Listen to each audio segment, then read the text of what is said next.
Yo guys, what is going on? Got a ShineGreymon deck profile for you guys. This is for the EX1 and BT6 format. This deck doesn't really change that much with the advent of EX1, but the way I've kind of built this is more kind of attuned to a security control playstyle. I do think this is probably the best way to run ShineGreymon in the current format. I've been doing a lot of testing with like the traditional build where you're constantly like building up into levels, but this deck has a lot more option cards, a ton of tamers to make your ShineGreymon more impactful. So very unconventional deck, but I think it's extremely fun and can do some cool stuff. So let's go ahead and get into it. For the Digi-Eggs, just playing 4 copies of Upamon. In this deck, you actually don't go through your eggs very often, so you don't need more than 4, and I think Upamon is the best one. Being able to just trigger draw one whenever your security is 3 or lower is really nice, especially when you pair this with a Salamon. You can bring out your Salamon, then suspend it to attack, and then trigger draw one, and then if it dies in security, usually you just throw it at your opponent's security, and then you'll get that recovery +1 as well. But this is a super nice Digi-Egg to play, especially to get more cards in your hand. So then for the other Digimon, for the level 3 Digimon, not playing a very big count, so actually only playing 5 level 3s in this deck. So 3 copies of Bushi-Agumon and 2 copies of Salamon. So again, this is going to seem extremely weird. However, it'll make more sense as I get through the rest of the deck. You don't really need to evolve in this deck very much. And a problem I was having actually when testing this out was decking out quite a bit. So you actually do want to keep your draws kind of at the minimum, so you don't deck out against the more grindy decks in the format like Security Control, like 3 Musketeers. So these guys, I think, are just the best in most scenarios. Salamon, of course, being able to just Digivolve him early on and then keep him in your breeding area until you're ready to bring him out and attack into your opponent's security, putting pressure on them as well as recovering a card. And then Bushi-Agumon, because this guy just steals games. This card is so good for many reasons, of course, because it is a rush target and it's only a 5 drop. While that does seem like a lot, there are many ways to gain memory in this deck, and oftentimes I found myself starting with turns of like 7, 8, 9 memory. So having this as a finisher, especially because we don't have yellow hybrids as of yet in the English TCG, is really amazing. So that is it for the level 3s, actually. For the level 4 Digimon, again, playing a very small count, just 2 copies of Unimon for your blocker, 2 copies of Bellucimon, and 2 copies of Ankylomon. So all of these guys have different utilities. Of course, Unimon being the blocker is very important. Only playing 2 blockers, 2 yellow blockers at least in this deck, and I actually found myself hard playing this a lot, like I said, because you don't really have level 3s to Digivolve on. You don't really want to Digivolve this in your breeding area that much. You usually just play it for a 5 cost, and I found myself swinging with this a lot, especially against Security Control and Musketeers. Just attacking with this, having a 6,000 attacker is like honestly not that bad. So as weird as that sounds, Bellucimon is cool because he's a 4 play cost, so he's the cheapest of these 3. And then if you have 3 or fewer security cards, you can trigger draw 2. So it becomes like that Cordramon effect, right? So it's really nice, especially later game. However, again, only 2 copies because I did found myself when I was playing multiples of this and just playing it multiple times in a turn, I was decking out pretty frequently. So this effect definitely is necessary, but it is really nice. And then Ankylomon, I think, is probably like the best one of these champions, just because he's got that security effect where you get to play him without paying the memory cost. So he is only 4,000, unfortunately, so he dies to like GeoGreymon pretty easily. However, being able to just have a level 4 insecurity that you can play off of you know, a battle for free, especially because you don't have that many level 4s, so sometimes you do need to actually Digivolve your level 5s. That's the only thing like you're actually going into is like your Rise Greymon, then your Shine Greymon, so you do need to have the 4s most of the time. So being able to get this off for free and then during your turn like Digivolve a Rise for 3 and then drop a Shine Greymon to pass the turn is a really nice play. So Ankylomon, really nice for the level 4s. That is actually it. And then for the level 5s, again, playing a very small count. So just 4 copies of yellow ShineGreymon. This guy is just absolutely insane. So being able to play a yellow Tamer from your hand for free, especially because you are playing so many in this deck that you resolve this effect almost all the time. And then of course the best part about this is that while you have 3 or more yellow Tamers, this Digimon gets security attack +1. So I don't need to emphasize how good these security attack +1 Digimon are in this format, especially against decks that are just heavily option cards that you really want to win the game as quickly as possible against certain matchups. So being able to put that pressure on, especially with ShineGreymon, and then if you have 3 yellow Tamer, ShineGreymon is 14,000 minimum. So being able to do 2 security checks with that is pretty insane. So ShineGreymon overall just an insane card. I'm not actually playing red ShineGreymon again because I'm not digivolving that much in this deck, and I think the security attack +1 is much more relevant than having the minus 2000 DP, especially because ShineGreymon is also a red Digimon, and I'm playing 4 copies of TK, and I don't really want to see that in my security ever. Okay, so then for the other level 5s, playing 1 copy of Magna Angemon because I did want a level 5 that was good to just hard play from my hand in the case where I didn't have a 4.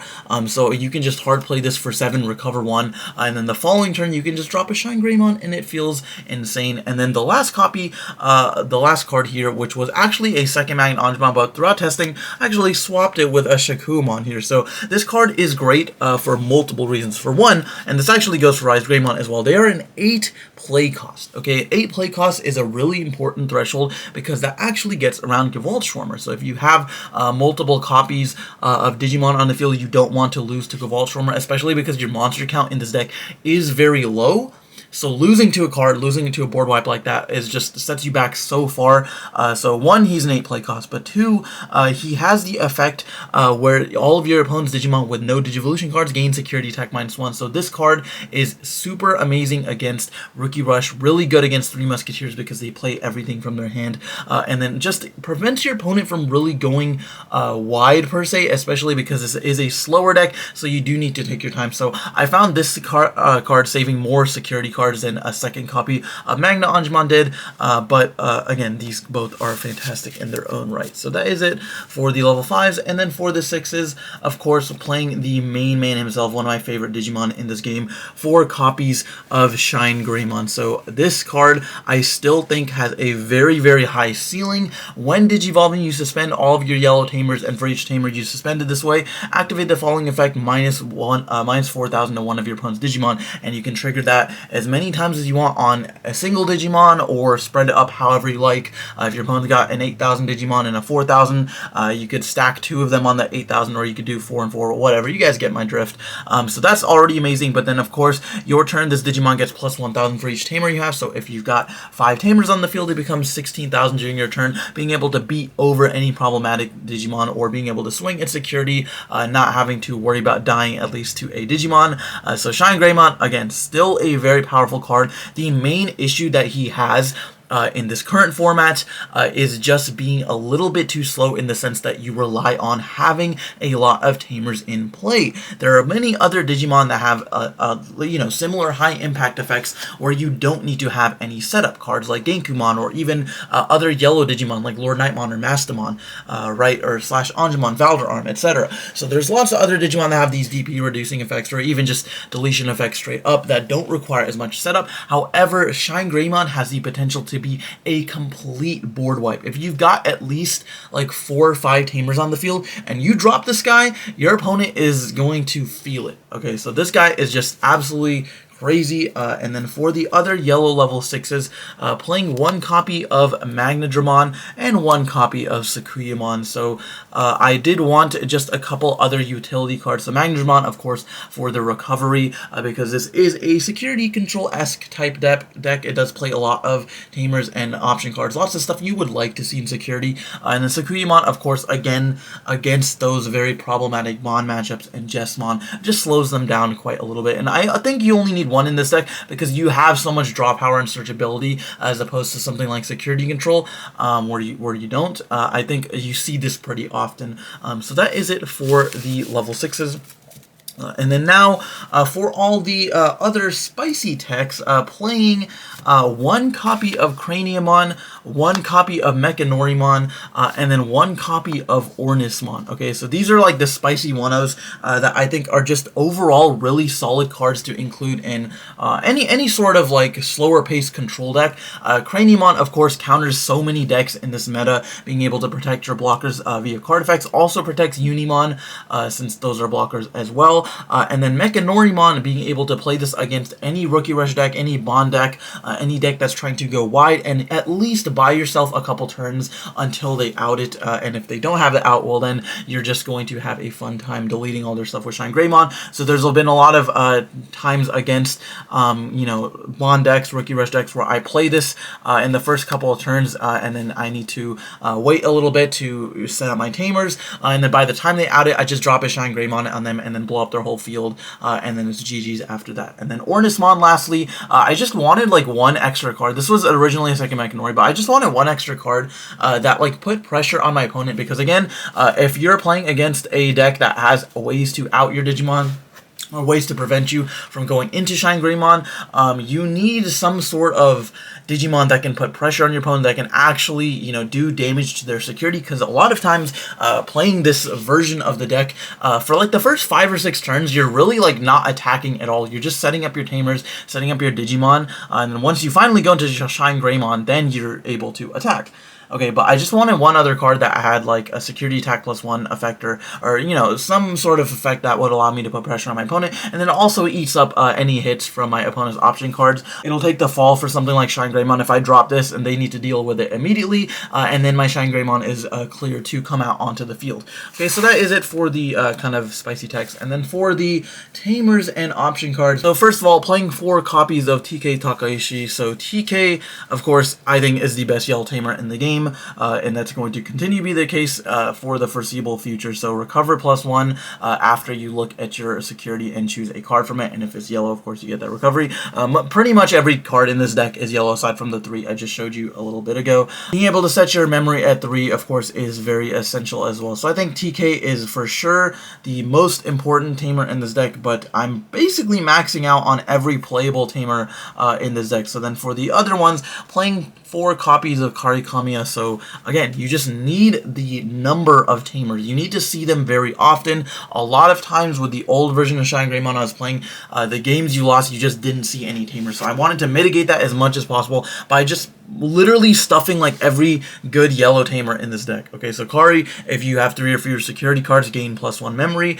So if you've got like 2 of these, they do stack. So that's really nice. And then what I would say is probably the second best, right behind Mr. TK, is TK and Kari. So this is your yellow dual Tamer, which has 2 fantastic effects. So first of all, if you do have fewer security cards and your opponent gain 2 memory, that's a pretty easy condition to fulfill, especially against security control or any deck that's trying to rush you down, because again, you do take time to set up. So a lot of times your opponent will start swinging in the first couple turns, then you can just play this, and then you'll constantly gain that 2 memory. And then of course the second effect, where you can suspend TK Kari to get -1000 on one of your opponent's Digimon, is really relevant, because a lot of times I would have like 2 of these on the field, and then I would ShineGreymon them, clear their board, and then they'd commit something else, and then I would like attack with ShineGreymon and suspend like multiples of these to do like -2, -3000 or something. And then once you get to like at least 2-3k, that becomes the point where like they just can't commit any level 3s to the field, because you're gonna blow them all up. So TK Kari is just really amazing. And then for the last yellow Tamer, just 1 copy of Starter Deck TK. I just wanted an extra one just to have that low like 2 play cost, because there are times when if you've got like Rise Greymon Shine play and then you just need extra Tamers on the field, like if I start with 5, like if I've got TK Kari, start with 5, I can like Digivolve a Rise, play a Tamer, and then play this, go to 0, and then Shine them, and then you just get an extra 4,000 on the field, extra 4,000 reduction. So I just thought it was relevant because of the play cost. So that's it for the Tamers. And then for the option cards, playing a lot of really powerful option cards, what I think is one of the best in the game is Reinforcing Memory Boost. So this card has 2 insane effects, and I'll explain why it's even more insane in this deck. So for a 6 play cost, you reveal the top 2 cards of your deck, and you place one of them on your security stack, and then the other in your hand. So first of all, you're looking 2 cards deep into your deck, and you get to choose which one goes on your security stack. And of course, you've got a million Tamers, some security Digimon, and lots of option cards that you want on your security stack. So most of the time, you do get to resolve this, and it's beneficial for you. But then, of course, for a 6 cost, you're recovering one, and then you're playing like a, like let's say if you play a Tamer, you're putting like a 4 cost Tamer, something that would normally cost like 3 or 4 if it's like a Kari or a TK or something that would normally cost 3 or 4, you get to play it for free the following turn when your opponent attacks, and then you have the delay of gaining 3 memory. So realistically, it's like a huge memory bonus for you. Like, it's so much value that I think you can't not play 4 copies in this deck. It's just such a good card. Like, being able to recover and then set up your security and then get a card to your hand and then gain 3 memory is just absolutely bonkers. And then for the other consistency cards, playing 2 copies of yellow memory boost. So again, you're not playing too many Digimon in this deck, so having the ability to go 4 cards deep in your deck and then just get your ShineGreymon, get your ShineGreymon, whatever piece you need into your hand is really nice. And then the delay effect, of course, you're playing lots of delay cards, so you start your turn with a million memory every single turn. And then for the removal option cards, just playing 4 copies of Wyvern's Breath, and then 1 copy of Glorious Burst as the spicy one of. So Wyvern's Breath, of course, I think is one of the best option cards in the game. Being able to just minus 15,000 on ending, gets rid of both the bonds, gets rid of Craniumon, gets rid of a lot of problematic Digimon. It's yellow guy force, right? And then Glorious Burst is another card that does minus 12,000 instead of 15,000. However, it does reduce its cost by 1 for every single yellow Tamer you have, so it doesn't have a security effect, unfortunately, but if you do get this to your hand, you can play it, and then if you've got 5 Tamers on the field, it only costs 4. If you got like 10 Tamers, it costs 0. Okay, so there's a lot of scenarios where I'm playing this for a very reduced cost, and it's really valuable because you can just get rid of basically any level 6 on your opponent's side of the field. So guys, that is going to do it for the deck. So guys, that is going to do it for the video. Let me know what you think of ShineGreymon down in the comments below. Do you think the security control version is better, or do you like the traditional ShineGreymon where you are consistently building up levels? Let me know down in the comments. And do you think this is a viable yellow deck, or would you rather play something like Dynasty Mastimon? But guys, that is going to do it for the video. Thank you for watching, and we'll see you next time.